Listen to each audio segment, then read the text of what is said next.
Buenos días, bienvenidos al webinar de ciberataques en la era de COVID-19, particularmente el caso Maze. Me presento, mi nombre es David González, yo soy coordinador de educación ejecutiva en Lead University. Antes de pasar al panelista que tenemos de lujo para conversar sobre este tema, quisiéramos iniciar hablando un poco sobre la universidad. Lead University es una institución privada de educación superior y de alcance regional, aprobada por el Consejo Nacional de Enseñanza Superior Universitaria, el CONESUB, y su creación se dio a partir de un grupo de empresarios y profesionales de renombre y se fundamenta en la búsqueda del liderazgo y la excelencia para el avance y el desarrollo. Ofrecemos diferentes programas relacionados con ciberseguridad, con la parte de operaciones, liderazgo y diferentes programas relacionados con las necesidades actuales del sector empresarial. Tenemos como panelista hoy invitado a nuestro profesor de la especialidad en ciberseguridad, el señor Kenneth González, quien actualmente es consultor en pruebas de seguridad ofensiva, miembro de la junta directiva del capítulo de profesionales en ciberseguridad ISC al cuadrado Costa Rica. También tiene varias publicaciones en blogs de ciberseguridad y un libro relacionado con herramientas y metodologías de monitoreo. También es instructor de clases de seguridad cibernética, incluidos hacking ético, seguridad ofensiva y ciberseguridad en general.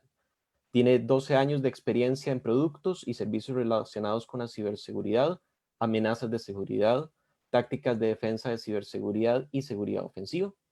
Kenneth posee diferentes certificaciones internacionales, tales como Certified Ethical Hacker, CISM, CISP, CISA, entre otros más. Entonces, es un honor que nos pueda acompañar y esperamos para todos que sea un webinar de muchísima utilidad. Importante que al final de la sesión vamos a tener un espacio para preguntas, para que lo puedan anotar en la sección de preguntas del webinar. Les agradecemos. Y sin más preámbulo, pasamos con el experto. Adelante, Kenneth. Gracias, David. Voy a compartir la pantalla antes de que se me olvide, porque a veces me sucede, y ya deberían de estar viendo la presentación. Voy a parar también los subtítulos de la PPT. Como indicabas, parte de lo que vamos a ver hoy es el tema de todo lo que hemos vivido con el asunto de ciberataques, principalmente relacionado al asunto COVID, pero también vamos a enfocarnos un poco en el caso Maze. Vamos a, y disculpen si voy un poco rápido, pero al final creo que más bien nos va a faltar un poquitito de tiempo, entonces vamos a tratar de hacerlo un poco más rápido.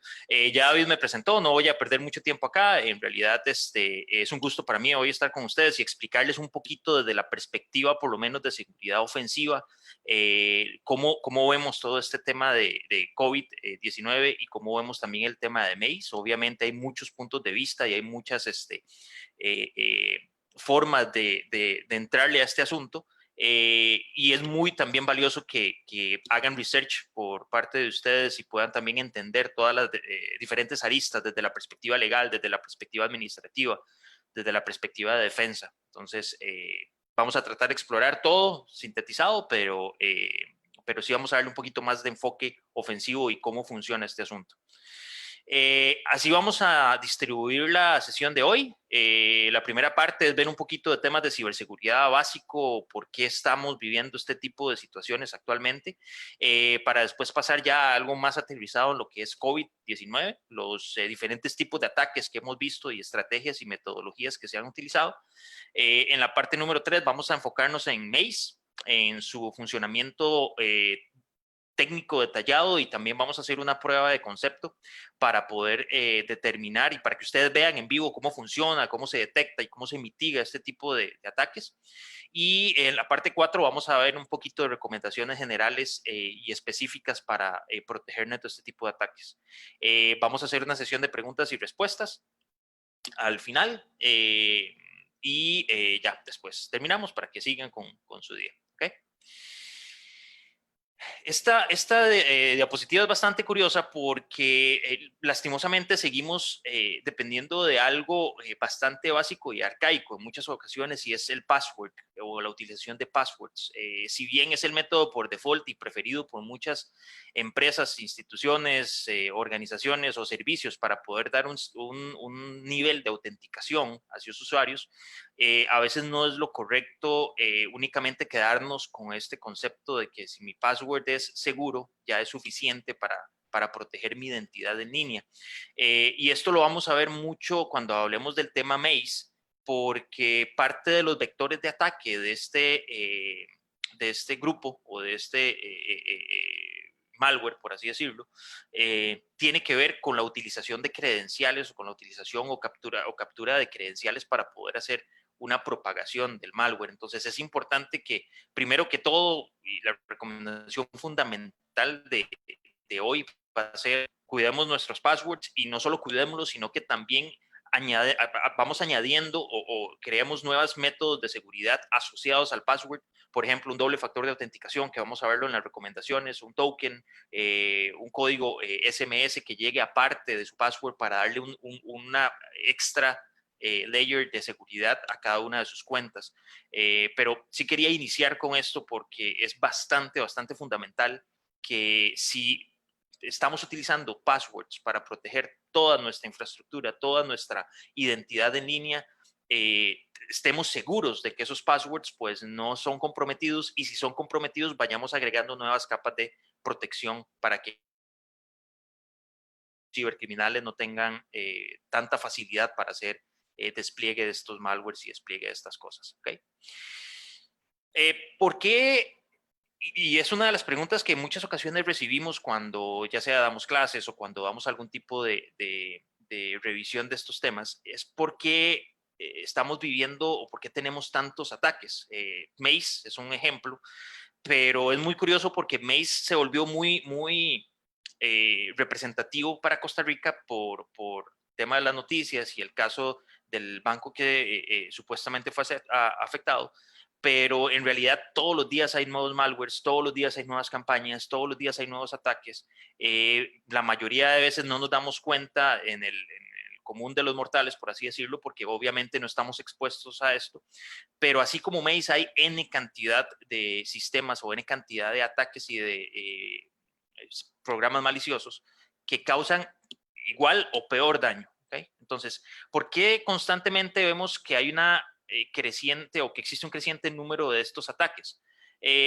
Principalmente hay varios conceptos que me gustaría atacar acá, y es que ya no tenemos necesariamente, o ya se ha perdido un poco el concepto de proteger los dispositivos, porque el dispositivo como tal, los servidores como tal, la computadora como tal, ya no necesariamente se tiene que proteger. Ya es un dispositivo físico, es un dispositivo cuyo valor monetario es reducido, a diferencia de hace unos años atrás, donde muy poca gente podía comprar laptops, podía comprar dispositivos tecnológicos, y lo que se ha venido trabajando ahora es la protección del dato. Y cuando me refiero a la protección del dato, es que la mayoría de información ahora no necesariamente reside en estos dispositivos, y por eso es que les indico que normalmente ya no se busca tanto proteger físicamente el dispositivo, se busca proteger el dato. El dato puede estar en la computadora, puede estar en el dispositivo móvil, puede estar en la nube, puede estar realmente en cualquier lado. Entonces, una de las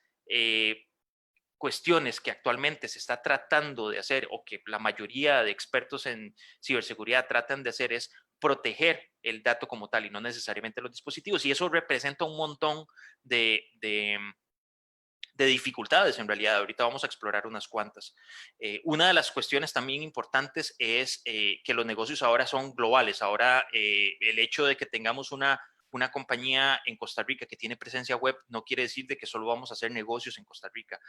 Podemos vernos expuestos a hacer negocios en otros países, y por ende gente de otros países también puede realizar ese tipo de ataques o realizar ese tipo de campañas hacia nuestra presencia web, hacia nuestra presencia o hacia nuestro negocio, que originalmente podía ser pensado local, pero el hecho de que ahora todo lo estemos digitalizando, pues representa un punto importante de quiebre para los atacantes.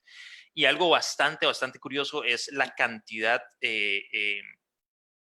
bastante grande que existe de diferentes equipos, diferentes compañías, diferentes sistemas, que no solo dan sistemas de seguridad y procesos de seguridad, sino a nivel de sistemas utilizados por la empresa. Por ejemplo, muchas empresas utilizan Windows como su sistema operativo, pero también utilizan Adobe para su lectura de PDFs, utiliza Office para poder abrir y crear documentos, utiliza algún sistema de facturación, cualquier sistema, SAP, Oracle, cualquier Salesforce, cualquier sistema, que todo esto integrado estamos empezando a sumar diferentes proveedores y cada uno de ellos puede representar una vulnerabilidad al sistema si no lo gestionamos de una manera correcta y de una manera coherente, ¿verdad?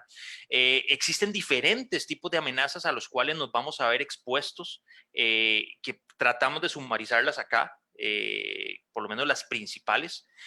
Tenemos un riesgo tecnológico a nivel de la infraestructura de información y para traducir esto es desde el servidor hasta el equipo de redes como el switch, como el router, en los sistemas wireless, los equipos de usuario final, todo esto puede verse expuesto a cualquier cantidad de ataques que pueden ser no solo ejecutados por personas dentro de la organización, sino fuera de la organización. Lo que normalmente se ve en la mayoría de ataques y en la mayoría de ocasiones es el factor de ingeniería social, que sigue siendo prácticamente una de las formas más sencillas que tienen los atacantes de poder perpetrar sus ataques, valga la redundancia, y es utilizar campañas de phishing, utilizar spam, utilizar algún tipo de vector donde el usuario es el que se ve comprometido. La falta de entrenamiento del usuario, la falta de información del usuario para cómo lidiar con este tipo de nuevas tecnologías son las que ocasionan que el usuario sea el principal punto de entrada de la mayoría de ataques.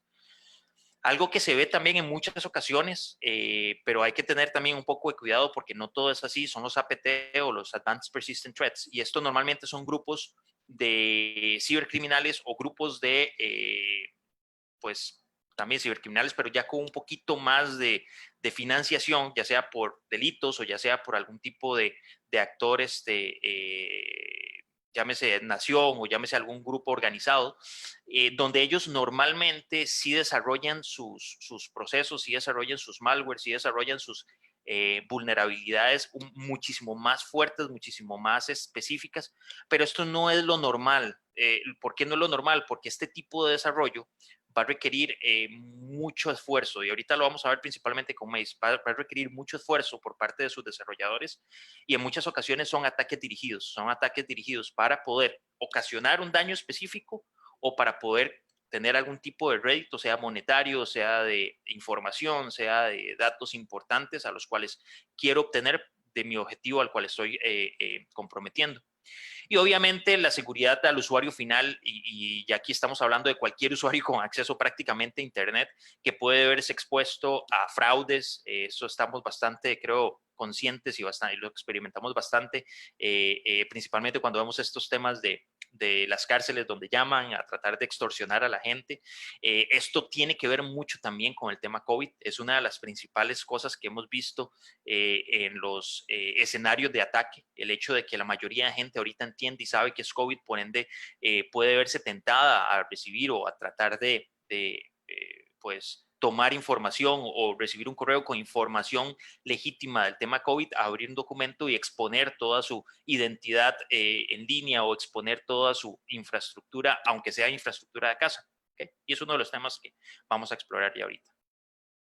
Para ir terminando con la parte 1, ¿por qué estas cosas siguen sucediendo? Y aquí lo que quisimos exponer un poco es como la estructura de iceberg, ¿verdad? Donde hay un punto principal, donde hay una complejidad en las tecnologías que se puede que puede exponer a las organizaciones a que no sean implementadas correctamente, a que no se implementen del todo, o a que los usuarios no estén correctamente entrenados en estas tecnologías.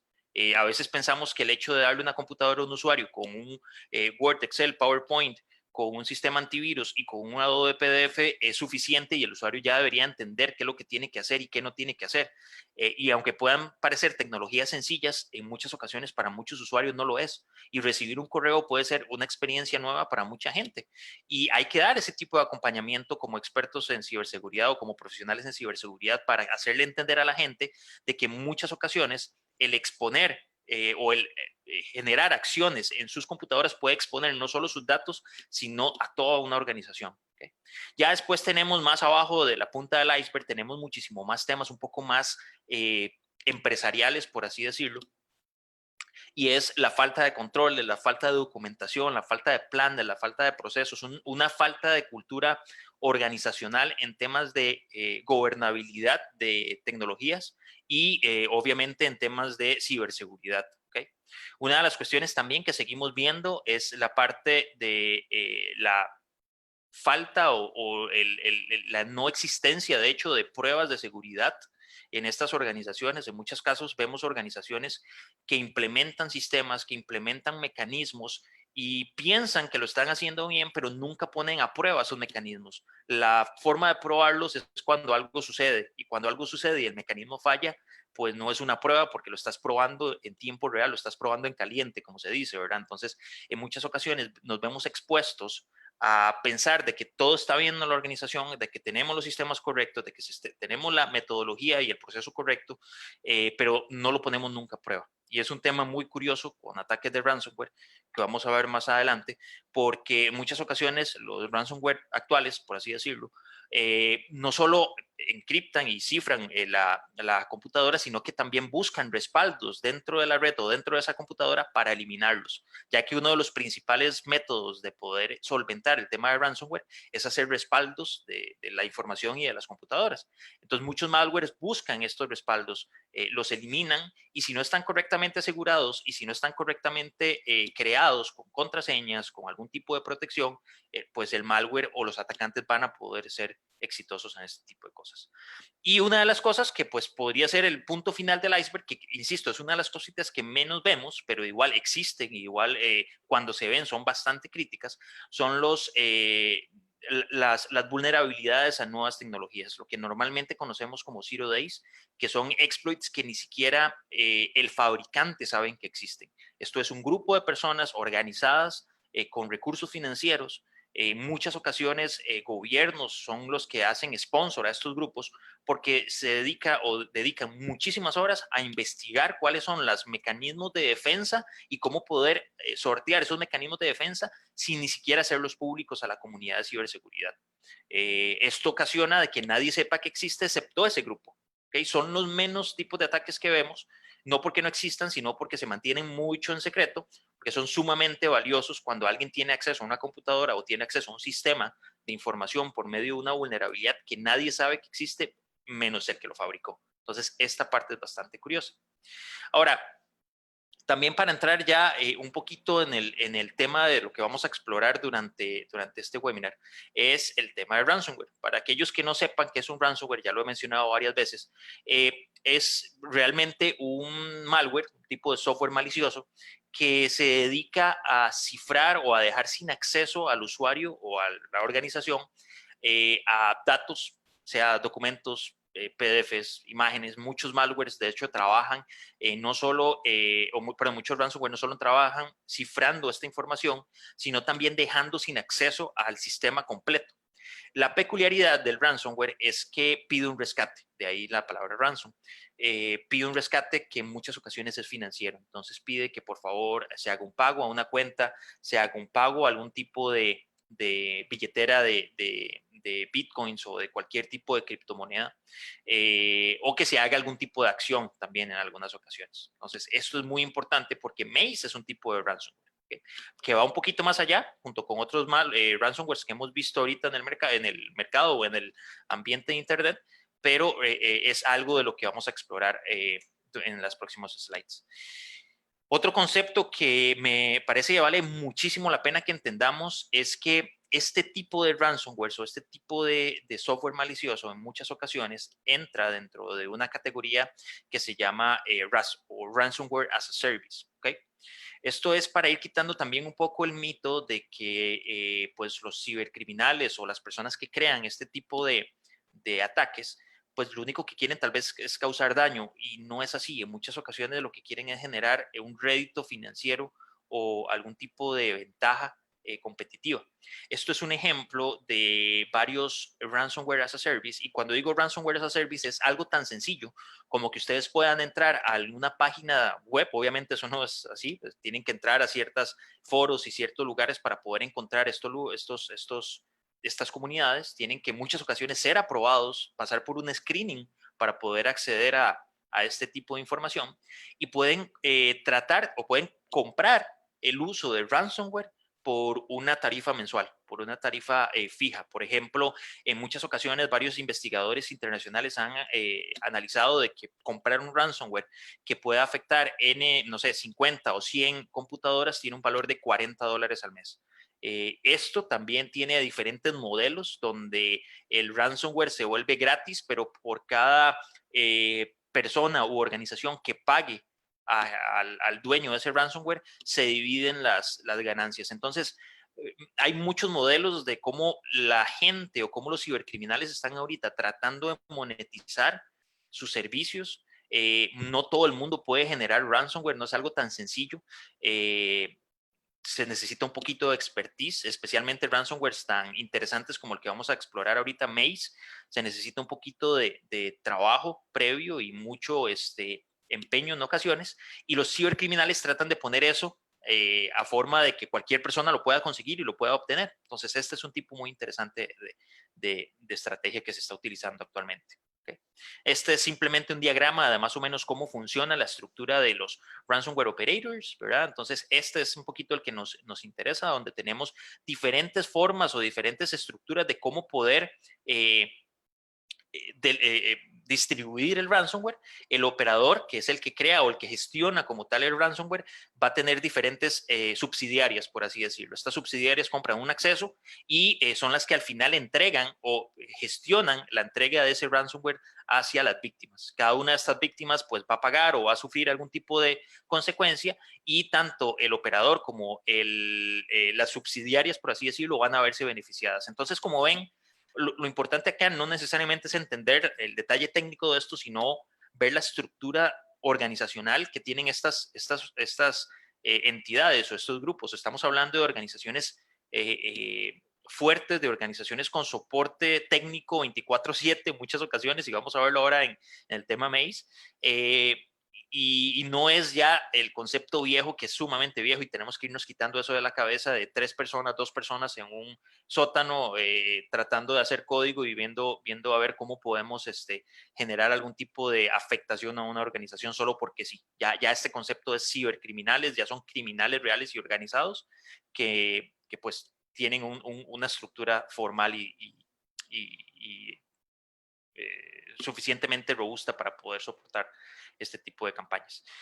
Con respecto al tema de COVID, obviamente el tema empezó desde principios de este año, y una de las cuestiones que se ha visto en todos los análisis que diferentes organizaciones han hecho es la cantidad de dominios o de sitios web asociados con el tema COVID. Muchos de ellos son maliciosos y muchos de ellos todavía no se saben qué son, pero definitivamente hubo una explosión. De hecho, se contabiliza más o menos 1.2 millones, eso al mes de abril. Es probable que ahorita haya aumentado bastante.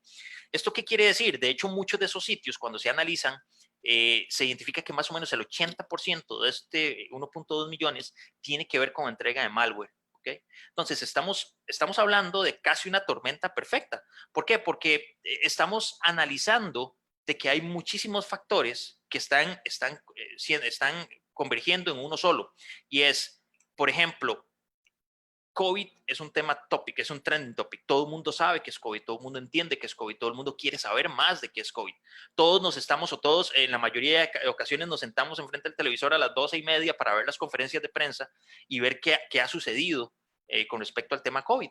Entonces, cualquier tipo de dominio, ojalá sea un dominio, sea una página web bastante llamativa como covidcostarrica.com o algo por el estilo, nos va a llamar la atención. Y eso puede ser un caldo de cultivo para que cualquier atacante o cualquier grupo de cibercriminales pueda tratar de recurrir o pueda tratar de ejecutar algún tipo de ataque. Y eso es lo que hemos experimentado actualmente. El siguiente punto, el trabajo remoto. Muchas organizaciones optaron por trabajo remoto y esto no solo expone la infraestructura de la casa de las, de las personas, donde tienen computadoras, donde ya no estamos hablando en la mayoría de ocasiones de que solo hay una computadora, sino que hay 2 o 3 computadoras, hay dispositivos móviles, hay televisores inteligentes, hay muchos componentes de red, sino que también las organizaciones, para nadie es un secreto, que a veces no estaban preparadas o no estaban preparadas para este tipo de cosas. Por ejemplo, muchas organizaciones mandaron a sus empleados a trabajar remoto desde la casa y la computadora que están utilizando es una computadora personal, ni siquiera es una computadora de la organización. Esto pone en riesgo prácticamente toda la infraestructura de la empresa, porque no solo estamos evadiendo los controles que deberíamos de tener en una computadora, porque no sabemos, como administradores de la red de empresa X, que mandamos a nuestros empleados a trabajar, no sabemos si esa computadora tiene un antivirus actualizado, no sabemos si esa computadora es compartida por más gente en la casa, y si es compartida por tal vez el hermanito pequeño o una persona que no sepa mucho de estos temas, puede ingresar a sitios maliciosos, puede ingresar o trabajar con sistemas que pueden verse expuestos a ataques. Entonces hay toda una burbuja de trabajo remoto que hay que seguir madurando, que hay que seguir protegiendo y hay que seguir preparando a las organizaciones para esto. ¿Okay? Obviamente han habido muchos despidos, han existido muchos temas asociados con la parte financiera o afectación financiera, y esto hace de que cualquier oportunidad para un atacante o un cibercriminal de informar de que haya algún tipo de ayuda, de que haya algún tipo de proceso donde la persona puede tener alguna libertad financiera para no pagar sus deudas o algo por el estilo sea llamativo, y eso también hace que la gente caiga. Pero en realidad son los mismos tipos de ataque de siempre. De hecho, aquí vamos a contabilizar varios, pero un poco maximizados. O sea, vemos un montón de phishing, que son correos falsos, que son correos que tratan de engañar al usuario para que ejecute algún programa, para que ejecute algún archivo, para que vaya a algún link. Vemos un malware desencadenado, vemos mucho tipo de malware, prácticamente todos los días sale algún nuevo tipo de ransomware, algún nuevo tipo de malware que no utiliza, insisto, no utiliza ataques súper avanzados, pero utiliza nuevamente procesos o fallas en los controles de seguridad que tenemos. Ataques de ingeniería social que tiene que ver con cualquier esquema de spam, con cualquier esquema de redes sociales, por ejemplo, el ransomware que vamos a ver ahorita que es Maze, y cualquier otro tipo de ataque que puede verse expuesto ya al usuario final, por ejemplo, llamadas telefónicas, redes sociales donde comparten imágenes. De hecho, ahorita vamos a presentar un par de imágenes o una imagen de una campaña que sucedió creo que fue en el mes de abril, perdón, a un banco peruano, ¿okay? Donde utilizaron Twitter para propagar un tipo de información falsa. De igual manera, creo que hace como 2 o 3 semanas un banco de Costa Rica también pasó por el mismo tema. Importante, esto lo vamos a explorar ahorita, pero se los menciono nada más rápidamente. Existen, de hecho, esta búsqueda la realizamos ayer, y cuando pusimos la palabra COVID en uno de los servicios que se utilizan para entender y capturar inteligencia o información sobre nuevas amenazas, tuvimos 636 resultados de campañas asociadas, de malware asociado, de sistemas maliciosos o cibercriminales utilizando el tema COVID. Y esto es solo un ejemplo rápido. Vamos a ver que hay muchísima información que podemos conseguir para poder también protegernos en ese sentido. Este es un ejemplo de un malware que pasó o que se está empezando a propagar en Estados Unidos y en partes de Europa, que se llama Lemon Duck. Es un cryptominer poco parecido a lo que es un ransomware, solo que trabaja un poquito diferente. Trata de utilizar el poder de procesamiento de una computadora para generar o para poder hacer un proceso que se llama minería de bitcoins o minería de criptomonedas. No lo vamos a explorar mucho, pero... Y como pueden ver, lo que llega es un tipo de correo electrónico indicando que si queremos saber la verdad sobre el COVID, especialmente ahorita con todo el tema de que si salió de un laboratorio, si no salió de un laboratorio, que si fue un ataque, que si fue de China, que este tema llama mucho la atención para muchas personas, y la gente a veces recibe cierta información, recibe ciertos correos y pues ven que viene un documento y ese documento a veces viene con algún regalito extra, aparte de esta información que obviamente puede ser maliciosa. Estos son también otros ejemplos ya enfocados más a Latinoamérica. Por ejemplo, en este caso, el correo llega no necesariamente con un adjunto, sino con un link. Dice coronavirus, ni siquiera nos da el nombre del site donde vamos a ingresar, simplemente es un hipervínculo. La persona entra a este lugar y puede descargar cualquier tipo de software malicioso, puedes verse expuesto a un tema que vamos a ver que se llama a un exploit kit para poder ser vulnerado muchísimo más ampliamente.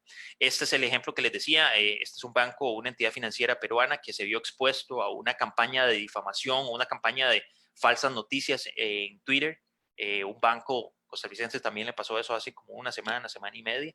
Y mucha gente podría ya haber visto esta imagen en muchos lados, que es el famoso Locker o el famoso ransomware que apenas inició todo el tema de COVID, fue una de las principales cosas que pasó, que es que la gente se iba a meter a un sitio para ver un mapa en tiempo real y pues todo este tema la gente quería saberlo, quería verlo ya y descargaba este software malicioso en sus teléfonos, en sus computadoras y era un CryptoLocker que pues igual lo que hacía era cerrar acceso a la computadora, cerrar acceso a los sistemas y esto ocasionaba que pues el sistema no pudiera verse utilizado, no pudiera ser utilizado por el atacante.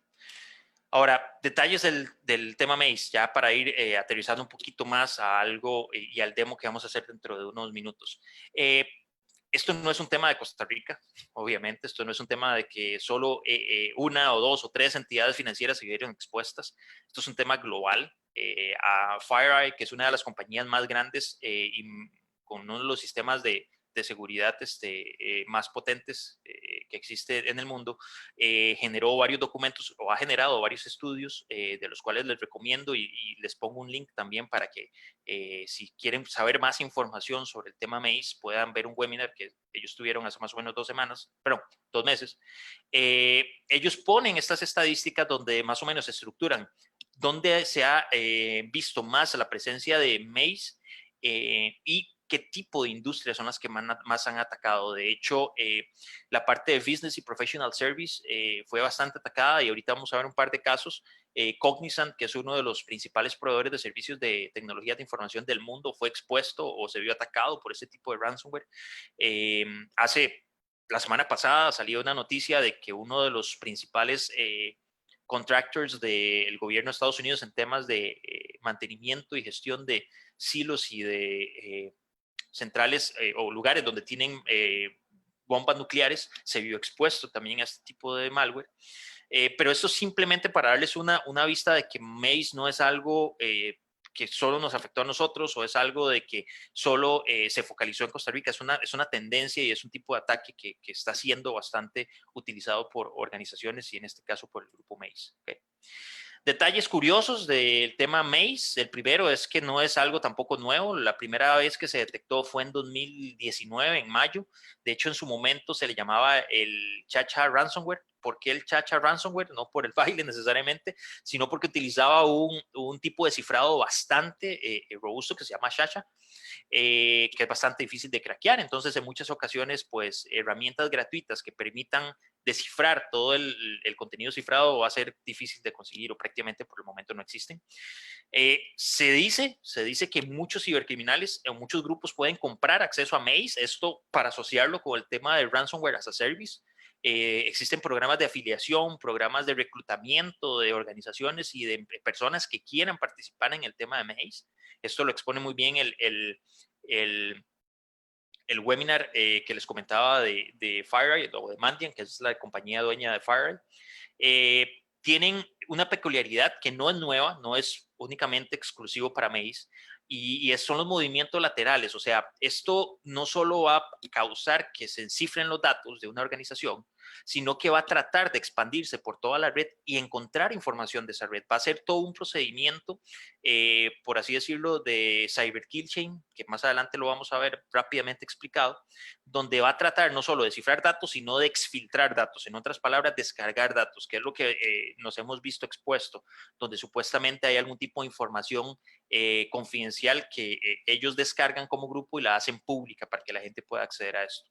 Usan servidores de command and control, eso quiere decir de que mantienen una comunicación constante o un proceso de beaconing. Más adelante vamos a ver puntualmente qué es este proceso de beaconing, y permite que en ciertos momentos el atacante pueda volver a tener acceso a la red, pueda volver a tener acceso a la máquina que fue comprometida, porque ya hay una comunicación constante que, si no se monitorea y no se controla, las organizaciones pueden tener problemas y pueden seguir viéndose expuestos a este tipo de ataques. ¿Okay?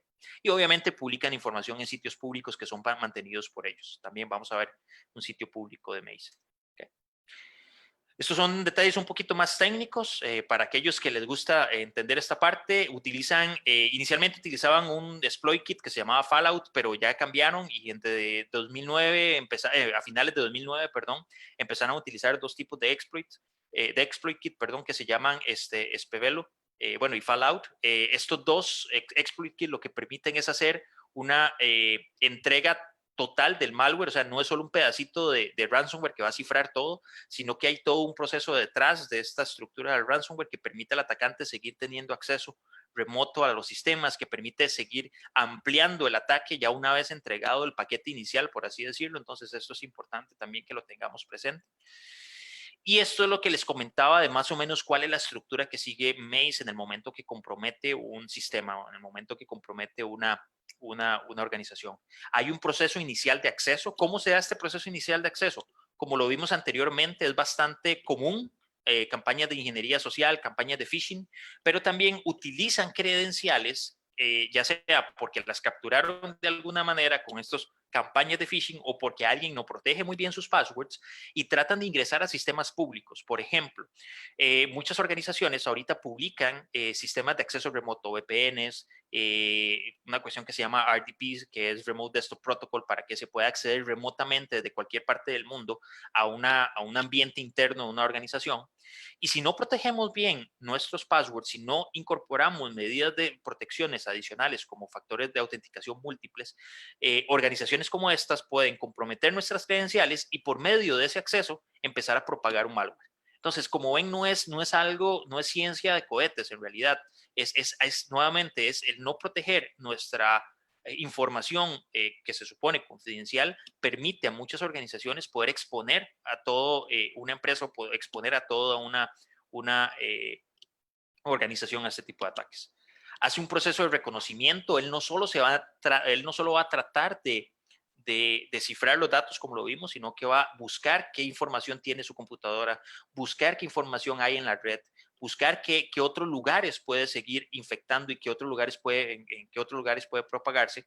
Hace movimientos laterales. Esto lo que quiere decir es que va a pasar de sistema a sistema o va a pasar de cuenta a cuenta. En muchas ocasiones las computadoras que ustedes utilizan no solo tienen la cuenta de ustedes de usuario, sino que tienen diferentes cuentas con diferentes permisos cada una de ellas.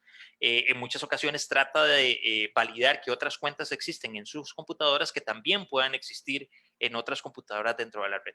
Hace una escalación de privilegios. Esto lo que permite es que si ustedes son un usuario limitado en su computadora o en su organización, trata de conseguir las credenciales o trata de hacer algún tipo de ataque para volverse el administrador global de la organización.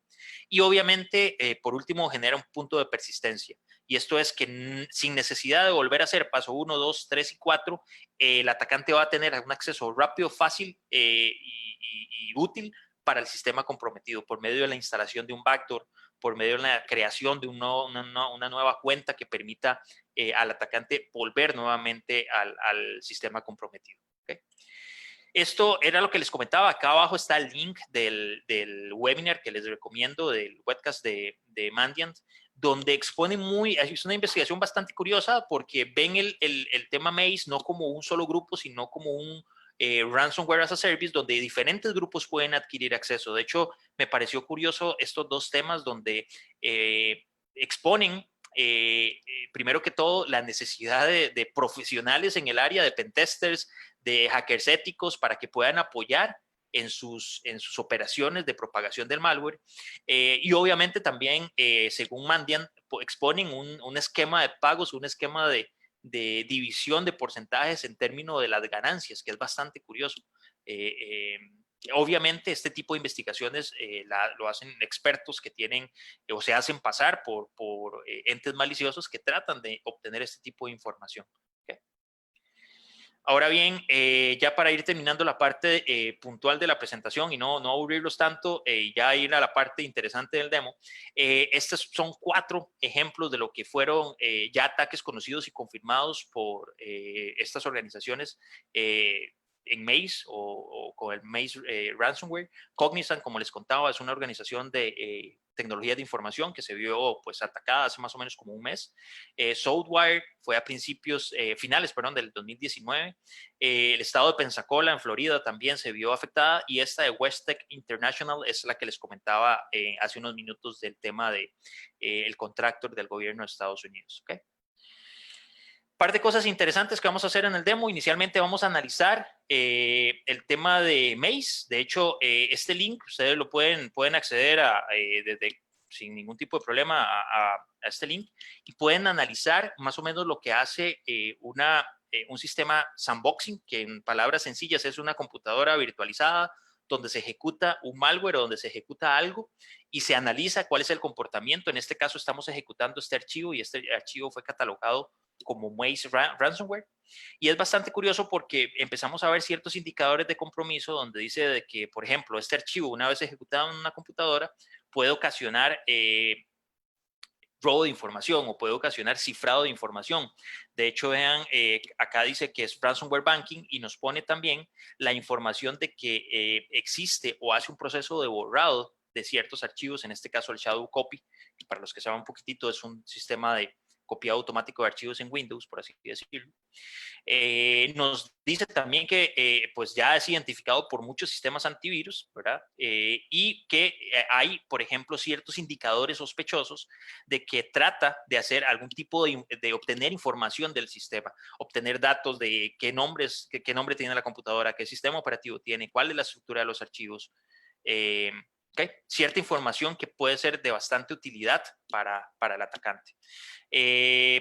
Cosas interesantes que podemos ver acá también. Esto es información un poquito más técnica, pero son los pantallazos más o menos de la ejecución del malware. En este caso, ya ahorita también lo vamos a hacer nosotros para que no se preocupen. Acá tenemos, perdón, se me perdió la imagen. Acá tenemos información del ransomware, cómo se ejecuta, qué es lo que sucede cuando aparece el ransomware ejecutado. La información que aparece también, ahorita vamos a ver este documento, donde nos indica qué es lo que tenemos que hacer, ¿verdad?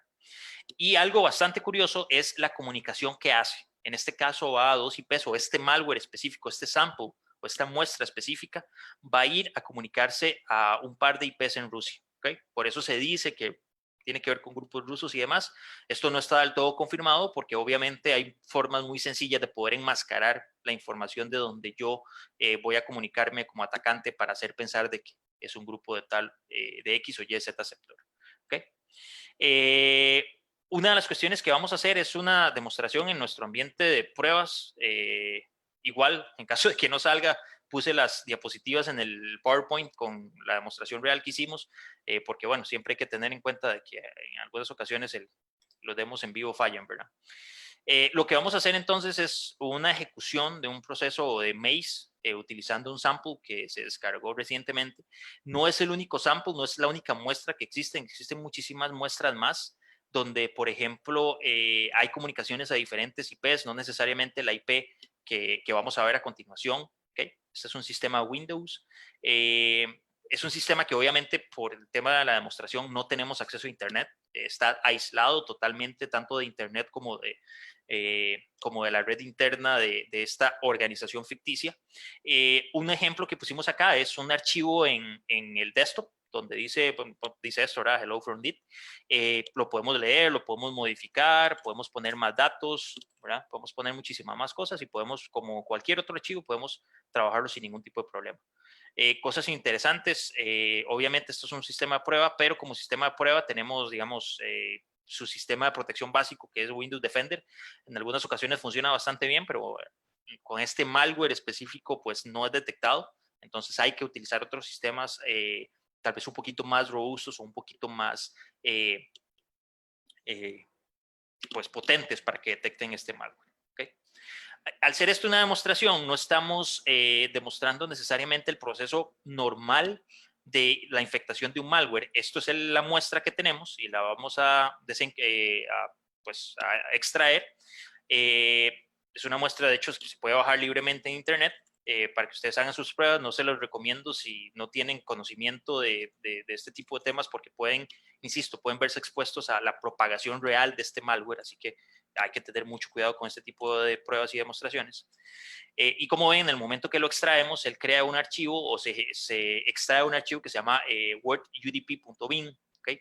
Este tipo de archivo se puede trabajar como ustedes quieran, puede adjuntarse a algún programa real para hacer algún tipo de troyano, puede adjuntarse a algún documento de Word, o de Excel o de PowerPoint, como gusten, vea que pesa menos de 1 mega, así que no va a requerir mayor cosa, por así decirlo.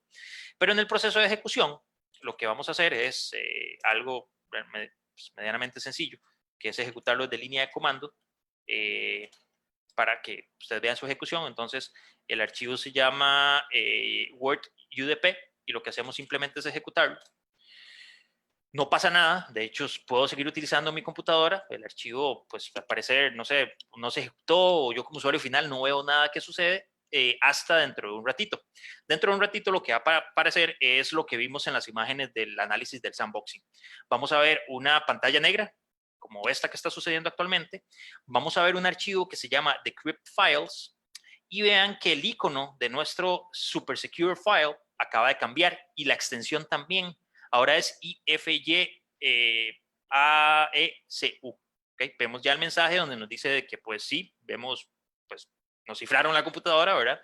Y cuando tratamos nuevamente de ingresar al archivo súper seguro que teníamos acceso inicialmente, pues en el momento que le damos doble clic, nos dice que no podemos abrir el archivo. Nos dice que la computadora no sabe cómo abrir este archivo. Este archivo ya no es leíble, ya no lo puede leer ningún programa de nuestra computadora, está cifrado.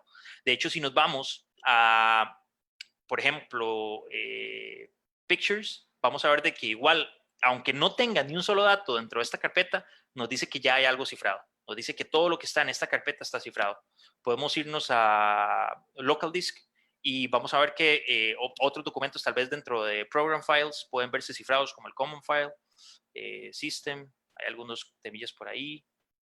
Okay.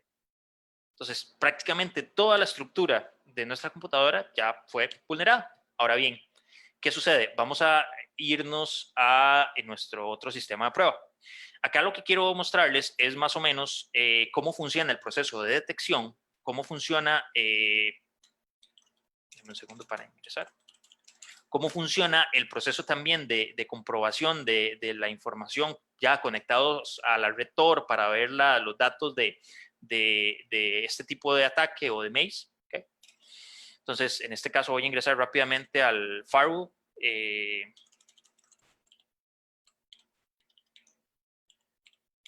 Para que ustedes vean un poquitito la comunicación que está tratando de hacerse de un sistema a otro, o el sistema infectado al sistema o a los puntos externos. Bueno, es un sistema que se llama Sophos, pero es un sistema de hecho gratis, pero prácticamente cualquier sistema de protección monitoreado puede acceder o podrían ustedes ver este tipo de información. Si nos vamos a la parte de firewall y vemos el log de eventos que está sucediendo acá y ponemos la IP de nuestro sistema afectado, vamos a ver de que hay muchísimas conexiones. En este caso, por dicha, nuestro firewall lo está detectando o está correctamente configurado o mantenido. Y hay muchísimas conexiones que esta IP, que es la IP expuesta o la IP de nuestra computadora vulnerada, está tratando de hacer a IPs externas por puerto 80. Este es el primer punto de conexión. En el momento de que el ransomware base infecta, una de las primeras cosas que trata de hacer es comunicarse con su Command and Control Center y decir, hey, señores dueños de mi código, señores atacantes, ya yo estoy vivo, ya tengo comprometido un sistema, ¿qué quieren que haga? Y a partir de ahí empieza una comunicación de beaconing y una comunicación de ida y vuelta dentro del sistema vulnerado al sistema de los atacantes. Obviamente esto nunca se va a dar en este ambiente porque lo tenemos controlado, lo tenemos mitigado por medio del firewall. También existen sistemas de protección, por ejemplo, el Network Protection Advanced Protection. Vean que el mismo sistema, en este caso el Sophos, nos está hablando y nos está diciendo de que hay una computadora detectada o hay una computadora infectada con un tipo de malware genérico. ¿Okay?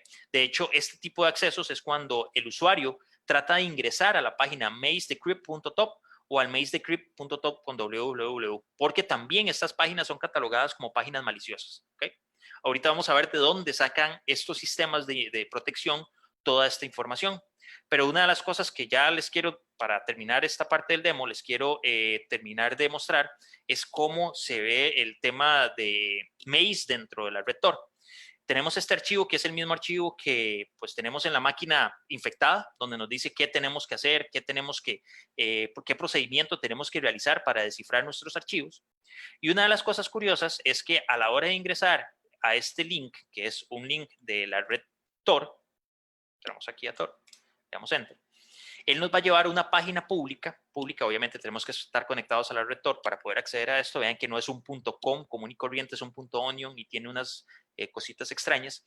Y lo primero que vemos es un chat donde podemos obviamente entablar una comunicación con nuestro agente de servicio de Maze para poder preguntar qué pasó, qué podemos hacer, cómo podemos solventar todo este tema. Y una de las cuestiones interesantes también que podemos hacer es pues probar algunos archivos que queremos saber si podemos descifrar, para que ellos validen o para que nosotros más bien validemos de que si pagamos vamos a tener efectivamente la llave de descifrado para poder descifrar toda la computadora o toda la red. Nos da información también de los bitcoins, cómo poder comprar bitcoins, ¿verdad? Si no sabemos cómo comprar bitcoins porque somos usuarios que nunca lo hemos hecho, pues podemos llegar y decir, mira, quiero comprar por medio de Bitpanda, y nos lleva a la página de Bitpanda para poder hacer esta compra. O si quiero comprar con tarjetas de crédito, ¿desde dónde podría comprarlo? O hasta dónde puedo comprar con PayPal Bitcoins. ¿Okay? Otro tema curioso es que podemos desde acá, pues sí, subir la página y demás, pero bueno, uno de los temas que ya lo había hecho anteriormente, de hecho vamos a ver si lo tenemos por acá, creo que no. Es acá, bueno, sí, acá. En el momento que ingresamos al sistema para poder tener acceso a este panel de administración o a este panel de comunicación, tenemos que subir el archivo de cryptfiles.txt. Este archivo, nuevamente, es el que tenemos en el escritorio acá y tiene esta firma, por así decirlo, privada que garantiza que efectivamente este sistema fue vulnerado por Maze, de que efectivamente ese sistema es un sistema real vulnerado y permite tener acceso a esto, a nuestro panel de administración, a nuestro panel de servicio al cliente, a un agente de servicio al cliente y podemos descifrar los archivos que queramos, los 3 que queramos, ¿verdad? Pero sin este archivito va a aparecer este mensaje y este mensaje no hace absolutamente nada más. Tenemos primero que subir el archivo para evidenciar de que efectivamente fuimos vulnerados por el tema Maze. ¿Okay? Esto también en la presentación va a estar para que ustedes vean cómo funciona el tema del drop de los paquetes, de que hubo una comunicación hacia una IP maliciosa o una comunicación hacia una IP interna. Obviamente aquí no estamos exponiendo a toda la red porque estamos cerrando la comunicación, entonces el atacante no puede tener acceso a nuestra red, ojalá, pero es una forma de evidenciar más o menos cómo podemos hacer la ejecución de Maze. ¿Okay? Ahora bien, recomendaciones. Rápidamente, esto de hecho lo sacamos de la página oficial de la Interpol, que tiene una página bastante interesante de cómo protegernos o cómo tener algún tipo de conciencia de ciberseguridad en términos de amenazas COVID. Obviamente usar passwords seguros, mantener el software con updates o con todas las actualizaciones necesarias. ¿Okay? Nada más déjenme terminar de... Ajá, y voy a... Los subtítulos, perfecto. Después, existen N cantidad de procesos, existen N cantidad de sistemas, de procedimientos, de cosas que podemos implementar, VPN, hardening, pentesting, sistemas de control y monitoreo, proveedores de servicio, N cantidad de cosas. Pero, puntualmente, una de las cosas que tenemos que buscar siempre es que, uno, los sistemas sí o sí estén actualizados, ¿ok?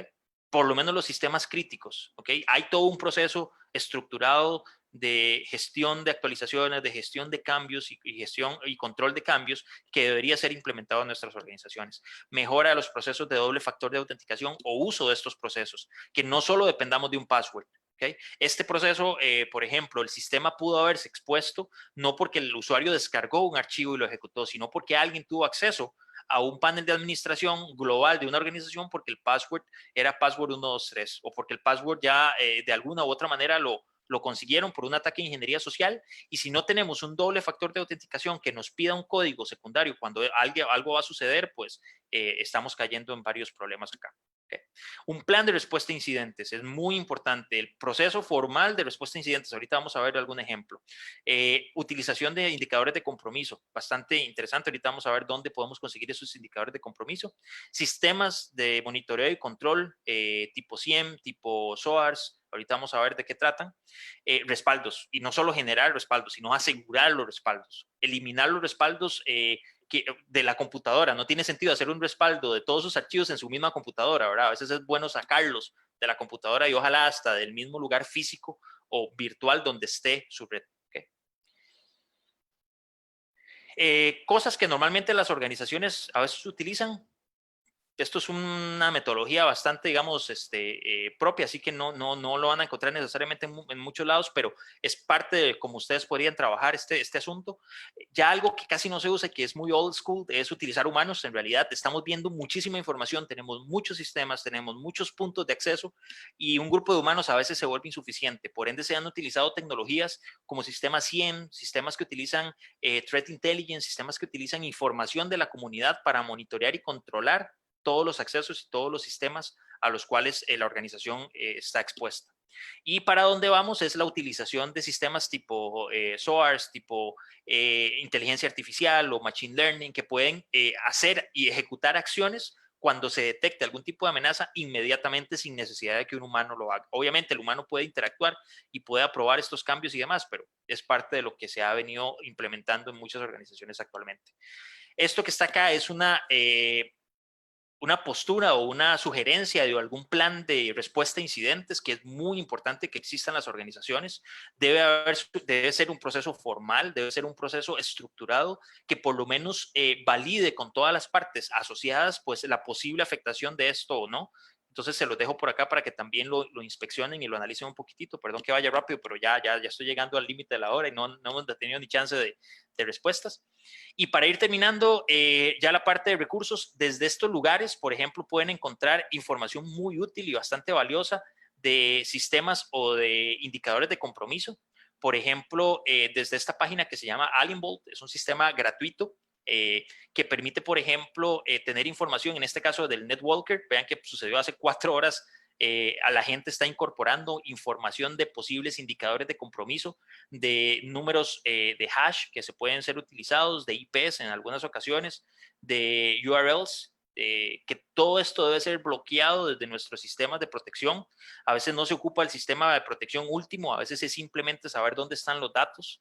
Información, por ejemplo, de PhishTank, bastante curiosa.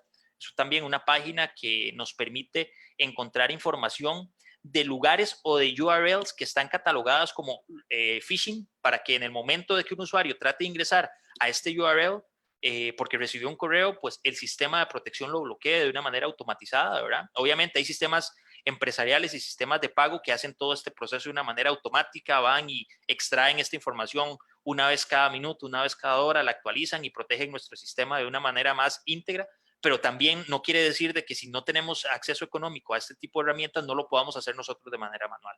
¿Okay? Y creo que por el momento, sin considerar las preguntas, eso sería. Creo que hay varias preguntas en el chat, ¿verdad, David? Perfecto, Kenneth, muchísimas gracias. Primeramente, sí, bueno, por cuestiones de tiempo no vamos a poder contestar todas las preguntas, sin embargo, vamos a escoger las dos. Dice de una persona, un espectador anónimo, dice, buenos días, Kenneth.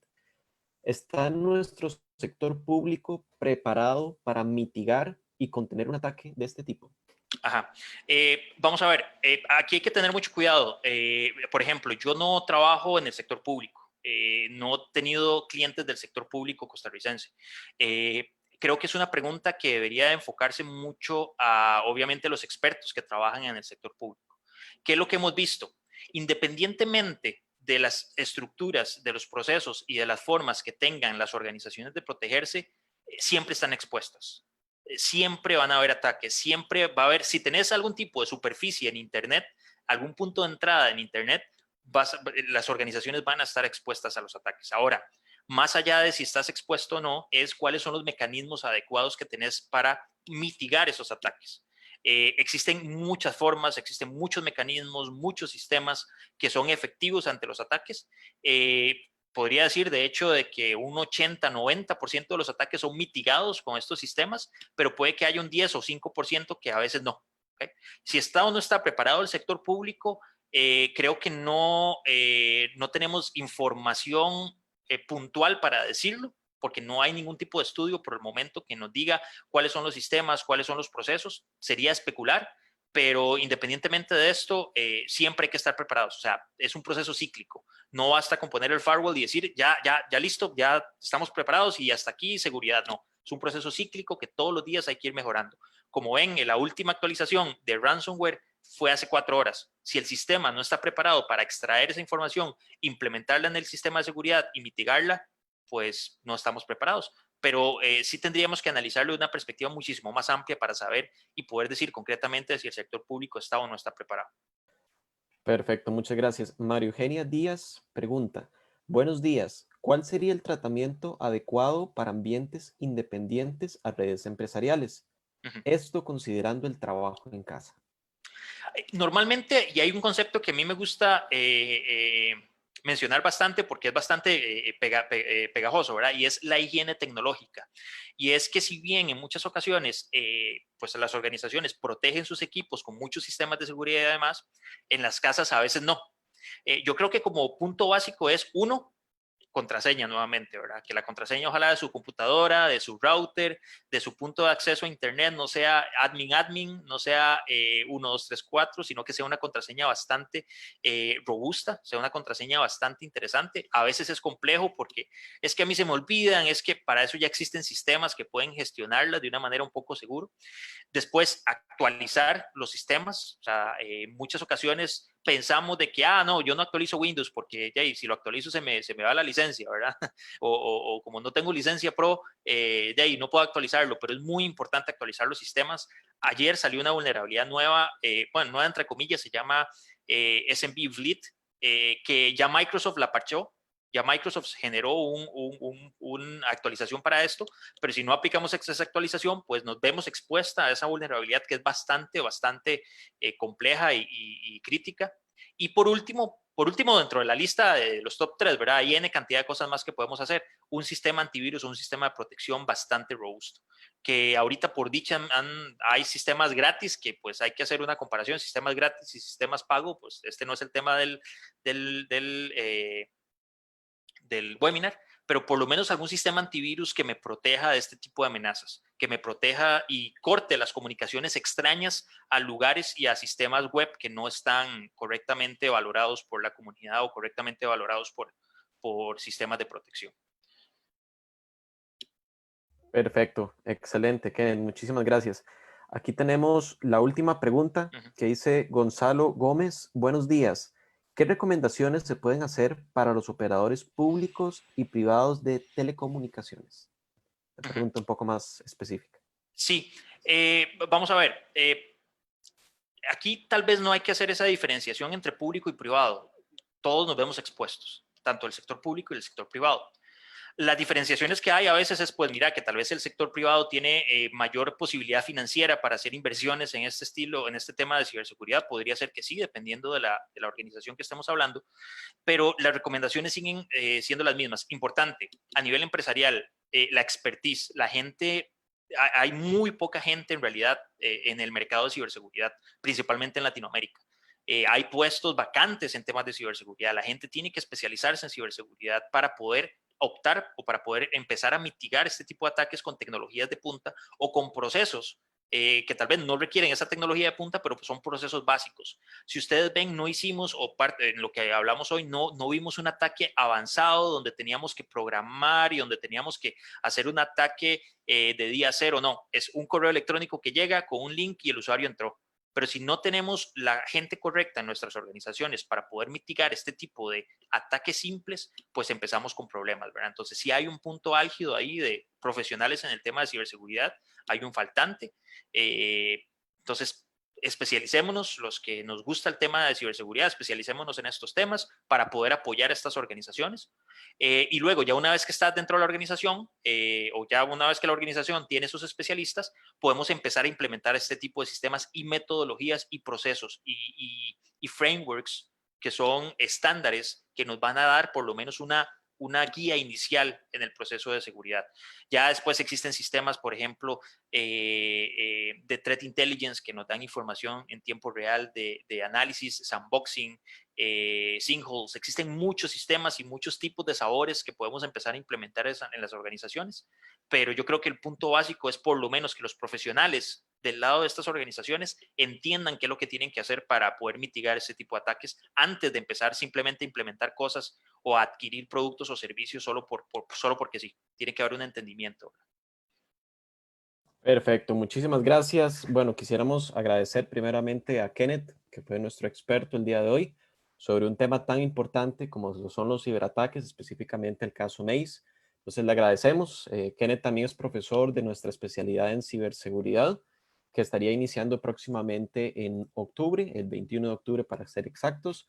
Y también tenemos un curso de fundamentos de ciberseguridad que estaría para el 6 de agosto, el cual es apto para todo público. Entonces, finalmente agradecerles a cada uno de los que se unieron a esta transmisión, ya sea por Zoom o por Facebook. Y bueno, quedamos atentos y siempre serán bienvenidos en la universidad. Les agradecemos por su tiempo y que pasen un excelente día. Hasta pronto. Gracias, hasta luego.